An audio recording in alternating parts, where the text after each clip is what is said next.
On July 1st, Sri Lanka's government approved a plan for domestic debt optimization as part of its agreement with the IMF. Domestic debt optimization, which is what the government has termed the restructure of its domestic debt, is an important step towards Sri Lanka's recovery from the economic crisis. Restructure is essentially about changing the terms of Sri Lanka's domestic debt to make debt service more manageable. This can involve a number of aspects such as changing maturities, adding grace periods, reducing the principal amount of debt, reducing the interest rate, debt service suspension are a few to name. These adjustments are intended to align the Sri Lankan central government's debt repayment obligations more in line with its current financial capabilities. Naturally, this requires financial sacrifice by some of the domestic lenders, but righting the mess in public finance is not possible without sacrifices. Part of this sacrifice is paid by the public in form of higher taxes and administered prices for fuel, energy and water. In debt restructure, there are four basic approaches used. The first is a principal cut, which is also known as a haircut. A haircut cuts a portion of the capital that the central government owes to its domestic lenders. This reduces the total amount of debt that the central government must repay in the future. The second is a maturity extension. A maturity extension pushes back the final due date upon which the central government must fully repay its debt to domestic lenders. This allows the central government to spread out its debt repayments over a longer period of time, which gives the central government more time to generate the necessary cash it needs to pay off its debts. The third is a coupon rate adjustment, which is also known as coupon clipping. A coupon rate cut reduces the interest rate that the central government must pay for the debt that it owes to domestic lenders. This allows the central government to pay a lower interest on its debt. The last is a grace period provision. A grace period allows the central government to delay debt repayments for a certain period of time beyond their due date. During this grace period, no late fees are charged and the delay cannot result in default or cancellation of the loan. Grace period provisions provide the central government with more flexibility when repaying the debt that it owes to domestic creditors and prevents the central government from drowning in late fees if it's unable to meet debt repayments as they become due. The specific combination of adjustments under domestic debt optimization are determined through negotiations between the central government and its domestic lenders. During these negotiations, the economic circumstances of each domestic lender are compared to one another in order to arrive at an arrangement that is feasible for everyone involved. In order for the final arrangement to be successful, it must strike a balance between the varying financial requirements of each domestic lender, while simultaneously advancing the overall objective of creating a sustainable framework for the central government to manage its debt burdens. Sri Lanka used a fairly simple structure for its adjustment.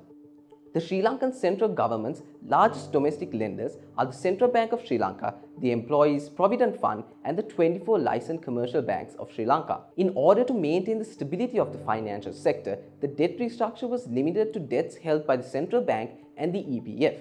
No reduction of principal or grace periods were involved, but maturity extensions and coupon rate adjustments were used.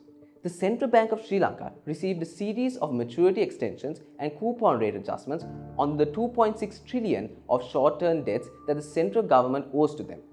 All of these short-term debts originally had a final due date that is less than 1 year away, but the maturity extension will spread that final due date through 2029 to 2038. The coupon clippings will also reduce the interest rate paid on this debt. The 2.6 trillion of short-term debt that is owed to the central bank represents 62% of the central government's total short-term debts to domestic lenders. However, these adjustments also cause the central bank to take a serious financial hit in the short term, which will require the central bank to secure short-term funding from other sources in order to maintain its credibility and stability. The EPF received a series of maturity extensions and coupon rate adjustments on the 3.2 trillion of medium and long-term debts that the central government owes to them. The maturity extension pushes the final due date to 2027 through 2038. But since the debts are medium and long term, the maturity extension is not as large as the central bank's maturity extension, even though both of their debts are due during a similar time frame. The coupon rate adjustments to the EPF makes all of the EPF's debts have a uniform interest rate, whereas previously they had a mixture of low and high interest rates. This essentially distributes the same amount of interest across a more constant schedule, which makes the debt repayments more manageable for the central government. Since the 3.2 trillion of medium and long-term debt to the EPF represents approximately 37% of the central government's total medium and long-term debt to domestic lenders, these adjustments will significantly increase the central government's long-term debt sustainability.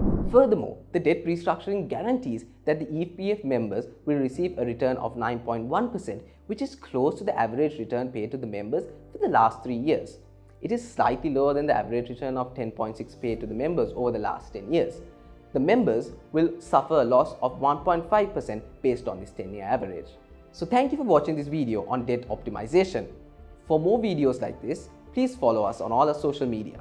If you are interested in seeing more content like this, don't forget to like, subscribe, and follow Advocata on all social media platforms to never miss out on our latest content. Consider supporting Advocata by becoming an individual subscriber. Gain access to our weekday media monitoring of economic news, exclusive Advocata events, and more. To learn more, visit us at support.advocata.org.